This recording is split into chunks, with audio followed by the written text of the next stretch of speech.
தமிழ்நாடு அரசு சார்பில் இருந்து விவசாயிகளுக்கான தனிமையான அடையாள எண்ணை வந்து தொடர்ந்து வந்துட்டே இருந்தாங்க. ஸோ அதுக்கான கடைசி டேட்டா இன்னைக்கு, அதாவது ஏப்ரல் 15 தான் அதுக்கான கடைசி டேட் அப்படின்னு சொல்லியிருந்தாங்க. ஸோ அந்த டேட்டுமே இன்னைக்கு முடிய போகுது.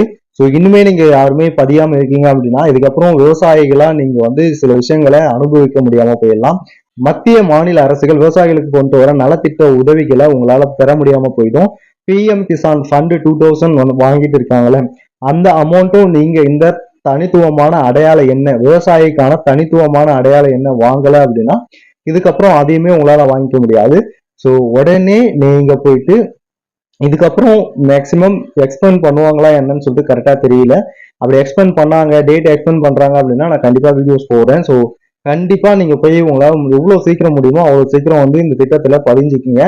அப்போதான் உங்களால விவசாயிக்கான எல்லா சலுகைகளையும் அனுபவிக்க முடியும். ஸோ இதே போல விவசாயம் சம்பந்தமான கண்டென்ட்டை தெரிஞ்சுக்கணும்னு நினைச்சீங்க அப்படின்னா மறக்காம சேனலை சப்ஸ்கிரைப் பண்ணிக்கோங்க.